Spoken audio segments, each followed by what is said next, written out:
Hello everyone, welcome to Law of Assumption Coaching. Thank you so much for coming back here again and I hope you guys are doing awesome.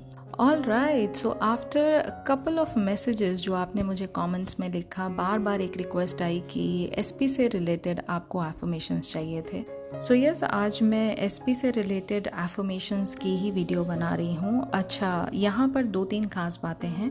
Number 1 is जो आपकी particular desire है. अब SP situation अपने आप में different हर किसी की life में होती है. किसी को ये चाहिए कि सामने वाले पर्सन ने उसको ब्लॉक कर दिया है तो वो अनब्लॉक हो जाए. किसी को ये चाहिए कि हम नो कॉन्टैक्ट सिचुएशन में हैं तो हमारी वापस से बातचीत शुरू हो जाए. किसी का ये है कि नहीं भाई, लड़ाई हो गई है we are not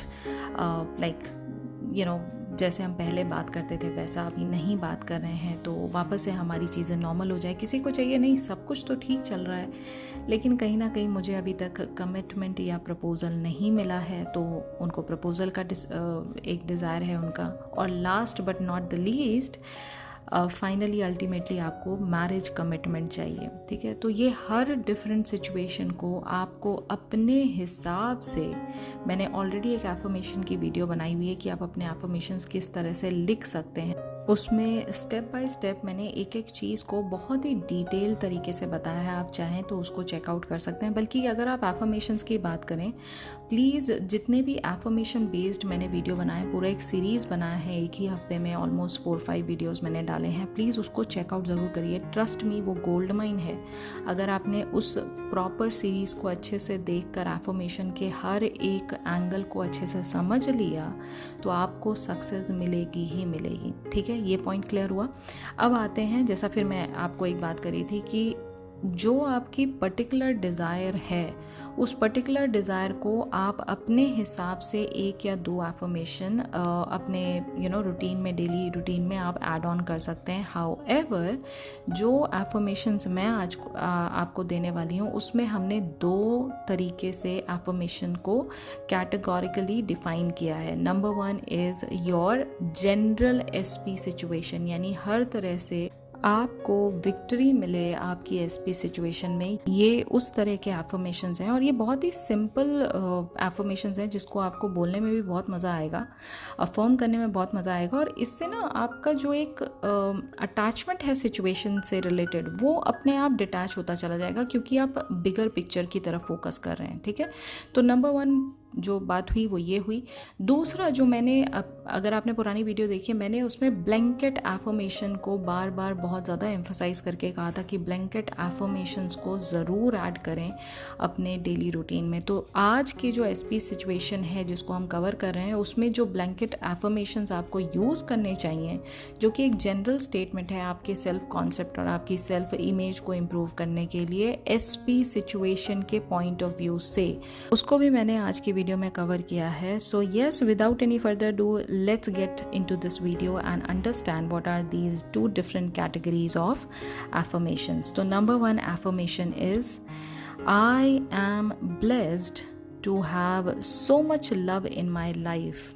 I am blessed to have so much love in my life. So इसका मतलब क्या है? इसका मतलब ये है कि you are feeling so much gratitude because you are having so much of love in your life. अब लव का डेफिनेशन हर किसी की लाइफ में अलग अलग होता है. किसी की लाइफ में लव का डेफिनेशन होता है अनकंडीशनल लव. किसी की लाइफ में लव का डेफिनेशन होता है 24/7 वो पर्सन आपके साथ रहे. कुछ लोगों की लाइफ में होता है कि नहीं, लव का मतलब होता है एक्सप्रेशन, यानी बार बार उनको उस चीज़ का एहसास कराया जाए कि yes, you are way too important for me. तो जितनी भी चीज़ें हर किसी की लाइफ में अलग अलग डेफिनेशन के तौर पे वो लोग उस चीज़ को वैल्यू देते हैं. अकॉर्डिंगली आपको अपनी लाइफ में लव का एहसास होना स्टार्ट हो जाएगा जब भी आप ये अफर्म करते हैं. और आप इसको कौन से स्टेट ऑफ कॉन्शियसनेस से अफर्म कर रहे हैं कि आप ऑलरेडी इतना ग्रैटिट्यूड फील कर रहे हैं, इतना ब्लेस्ड फील कर रहे हैं कि आपकी लाइफ में इतना सारा प्यार आपको मिल रहा है. ठीक है, सो ये हुआ पहला एफर्मेशन. अब आता है हमारा second affirmation, I am the top priority of my SP. I am the top priority of my SP. Now what does this mean? This clearly means कि आपको लगता है कई बार कि मुझे ना बहुत ग्रांटेड लिया जाता है, मेरा SP मुझसे कभी मुझे प्रायोरिटी देता है या नहीं देता है, मेरा मिस कॉल देखने के बाद इमीडिएटली मुझे कॉल नहीं करता है, मेरा मैसेज देख भी लेता है पर्सन सामने वाला, बट उसके बाद इमीडिएट रिस्पॉन्ड नहीं करता है मेरे से मिलने के लिए. He is so busy with his work that he does not take out time to just meet me. वो सारी चीज़ों में एक ही बात कॉमन है कि आपकी प्रायोरिटी बहुत नीचे है आपकी SP की लाइफ में. तो यहाँ पर हमने इस चीज़ को चेंज करने के लिए सिंपल एक एफर्मेशन का इस्तेमाल किया है, which is I am the top priority of my SP. तो टॉप प्रायोरिटी किसकी होती है? टॉप प्रायोरिटी उसकी होती है जो पर्सन या जो काम या जो सिचुएशन है वो सबसे ज़्यादा इम्पॉर्टेंट है एक पर्सन की लाइफ में. ठीक है, तो यहाँ से आपको अपनी सेल्फ इम्पॉर्टेंस दिखाई देने लग जाएगी आपकी 3D रियलिटी में. Alright, now moving on to the third important affirmation, isn't it wonderful to have unconditional love from SP. Isn't it wonderful to have unconditional love from SP? Now this is a very easy to understand affirmation. इसका simple meaning यही है कि unconditional love का मतलब जानते हैं क्या होता है? अनकंडीशनल लव, जो आपकी माँ आपसे प्यार करती हैं वो अनकंडीशनल होता है. उसमें कोई ट्रांजैक्शनल लव नहीं होता है कि मैं अगर इतना करूँगी अपने बच्चे के लिए तो वो भी मुझे पलट के इतना करेगा. नहीं, ऐसा नहीं होता है. अनकंडीशनल लव अगर आपको लाइफ में मिल जाता है ना, तो समझ लीजिए आपसे ज़्यादा लकी दुनिया में कोई इंसान नहीं है, क्योंकि अनकंडीशनल लव बहुत कम नसीब होता है. तो इसी एफर्मेशन से आप उस चीज़ को बार बार रिपीट कर रहे हैं कि ये कितनी अमेजिंग बात है कि आपकी लाइफ में आपको अनकंडीशनल लव मिल रहा है, वो भी उस पर्सन से जिसको आप भी उतना ही प्यार करते हैं.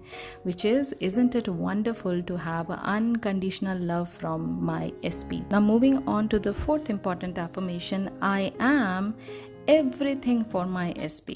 I am everything for my SP. Now what does this mean? This means कि आप इस बात को अफर्म कर रहे हैं कि आपका SP आपके अलावा दुनिया में और कुछ नहीं चाहता है. उसको बस ये चाहिए कि अगर आप उसकी लाइफ में आ गए तो उसको लाइफ की सारी बड़ी से बड़ी खुशियाँ नसीब हो गई हैं. This is what it means, I am everything for my SP. Now moving on to the next important affirmation, which is I am so happy and grateful to be adored by my SP.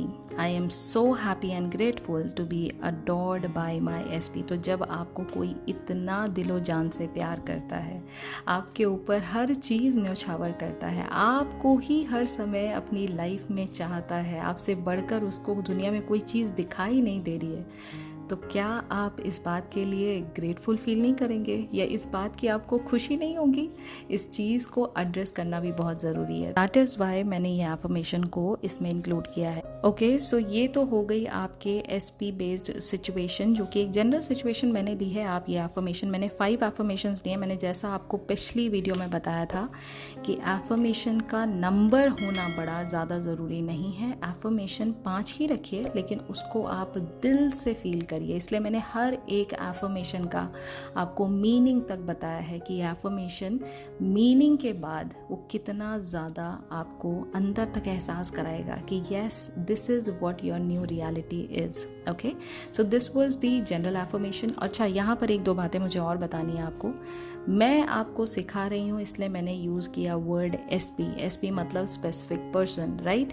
But जो भी आपके specific person है उसको personalised करिए. जैसे कि मैंने पिछली वीडियो में बताया था, पर्सनलाइज मतलब आप अपने SP का नाम लीजिए वहाँ पर. ठीक है, तो ये एक इम्पॉर्टेंट इंस्ट्रक्शन था जो मुझे यहाँ पर देना था. अब बढ़ते हैं हमारे ब्लैंकेट एफर्मेशन की तरफ. तो ब्लैंकेट एफर्मेशन में पहला एफर्मेशन जो हमेशा की तरह मैं हर बार बताती हूँ, इस बार फिर बता रही हूँ, everything is always working out for me. Everything is always working out for me. This is the first general affirmation, यानी हर चीज़ आपके लिए ही आपके फेवर में काम कर रही है। कोई भी चीज़ आपकी जो 3D रियलिटी में है वो आपके अगेंस्ट में काम नहीं कर रही है, आपके ही फेवर में, जैसा आप चाहते हैं वैसे ही फेवर में आपके काम कर रही है। Then second affirmation is all my desires come to me in no time. All my desires come to me in no time. What does this mean? This means कि मेरी जितनी भी ख्वाहिशें हैं मैं उनको चेज़ नहीं कर रही हूँ, वो सारी ख्वाहिशें मेरे पास खुद चल के आ रही हैं, that too in no time, यानी बिल्कुल टाइम ना लगा के वो सारी की सारी ख्वाहिशें मेरे पास खुद मेरी 3D में चल कर आ रही हैं। कितना अमेजिंग एफर्मेशन है ना। ऑल राइट, सो ये हुआ हमारा second affirmation. Third affirmation is I am the creator, या फिर आप क्रिएटर अगर यूज़ करना चाहें तो क्रिएटर यूज़ कर सकते हैं। अगर और पावरफुल आपको वर्ड यूज़ करना है दैट इज़ गॉड। तो I am God of my reality. ये बात को रिमाइंड कराना आपको बहुत ज़रूरी है, क्योंकि हर बार हम जब 3D से ट्रिगर्ड हो जाते हैं या 3D में बहुत ज़्यादा इन्वॉल्व हो जाते हैं तो हम भूल जाते हैं कि 3D तो हमारा ही क्रिएशन है ना। तो जो क्रिएशन है उससे ऑब्सेस्ड ना होके आप खुद के अपने पावर्स को इतनी वैल्यू दीजिए कि आपको 3D से कोई फ़र्क ना पड़े। अगर 3D ठीक नहीं है तो आपके हाथ में है कि अब आप कभी भी उस चीज़ को कैसे भी चेंज करना चाहें तो कर सकते हैं। तो that is what it means, I am the God of my reality. Okay, so that is the number third affirmation. Number fourth is everything is possible for मी। कितना सिंपल सा एफर्मेशन है, अभी आप यही बोलना स्टार्ट कर दीजिए, everything is possible for me, everything is possible for me. You are going to see a big shift within your mind. आपके माइंड में खुद ही चीज़ें इतनी पॉजिटिवली आप लेने लग जाएंगे, क्योंकि अब आपने पॉसिबिलिटी के जितने भी डोर्स थे उनको ओपन कर दिया है। तो जब भी आप इस एफर्मेशन को लगातार बाकी ब्लैंकेट एफर्मेशन के साथ बोलते हैं, you are going to see that there is nothing which is impossible for you. आपको कितनी बड़ी चीज़ सामने आ जाएगी आपके 3D में, आपको फिर भी लगेगा हाँ, I am the creator of my reality and everything is possible for me. तो इसमें इतना घबराने वाली क्या बात। क्योंकि अक्सर ये होता है ना कि 3D में जब चीज़ें हमारे हिसाब से नहीं चल रही होती हैं तो हम इतना ज़्यादा फ्रस्ट्रेट हो जाते हैं, इतना ज़्यादा डिस्टर्ब हो जाते हैं और हमें लगता है ओ माय गॉड होगा तो कैसे होगा, राइट। बट अगर आप इस तरह से चीज़ों को अफर्म करेंगे, जितनी भी चीज़ें सर्कमस्टेंशियली आपको 3D में दिखाई दे रही हैं वो चेंज करना बहुत ही आसान हो जाएगा आपके लिए, ठीक है। लास्ट आता है my imagination creates my reality. My imagination creates my reality. तो ये बार बार आप जब इस बात को दोहराते हैं कि आपका इमेजिनेशन आपकी रियलिटी को क्रिएट करता है, तो इसका मतलब ये हो जाता है कि even if you are doing a daydream, अगर आप डे ड्रीमिंग में भी अपनी डिज़ायर को फुलफिल होता देख रहे हैं, ठीक है, या फिर आप प्रॉपर सैट्स यानी स्टेट अकिन टू स्लीप का जो प्रोसेस है अगर आप वो कर रहे हैं, रात को इमेजिनल एक्ट आप कर रहे हैं, तो उससे आपको एक बात की अश्योरिटी हो जाती है कि yes, your imagination is the real world and from that real world your 3D takes place। यानी हर समय जब भी आप चीज़ों को इमेजिन करते हैं उससे ही आपकी 3D रियलिटी का क्रिएशन होता है। तो जब आपको पता है कि जो सामने चीज़ें आपको दिखाई दे रही हैं वो आप ही का क्रिएशन है, तो आप उसकी तरफ देखकर और ट्रिगर्ड हो जाओगे, या फिर आपकी जो अपनी क्रिएटिव पावर है आपका पूरा फोकस उसकी तरफ रहेगा। तो आप मुझे खुद बताइए, ठीक है। So yes, these are the important affirmation I thought I should give to you. और ये जितने भी एफर्मेशंस हैं आप चाहें तो इनमें से सारे भी कर सकते हैं, आप चाहें तो इसमें से 3 या 2 एफर्मेशन जो भी आपको ठीक लगता है, मतलब मैंने ज़्यादा तो नंबर ऑफ एफर्मेशंस दिए ही नहीं है, बट आप एक अपने हिसाब से मिक्स और मैच करके चीज़ों को एक सेट बना सकते हैं और उस तरह से आप पूरे दिन में रूटीनली इसको कर सकते हैं। तो ये रहे एफर्मेशंस एसपी सिचुएशन के लिए। बहुत ही ज़्यादा डिराइव्ड स्पेसिफिक सिचुएशन है तो उसके लिए आप अपना एफर्मेशन खुद बना सकते हैं। और yes, this was today's video. I hope you like today's video. और अगर आज की वीडियो आपको पसंद आई है तो प्लीज़, आपको पता है क्या करना है, like share and subscribe. Like ज़रूर करिए वीडियो को। और मैं अगले टॉपिक को कवर करूँगी नेक्स्ट वीडियो में, जिसमें मैं कोशिश करूँगी आपको मनी एफर्मेशंस भी देने के लिए, क्योंकि अब मनी के भी एफर्मेशंस जो हैं उसका भी कमेंट्स आ रहे हैं, तो I try to cover that topic as well.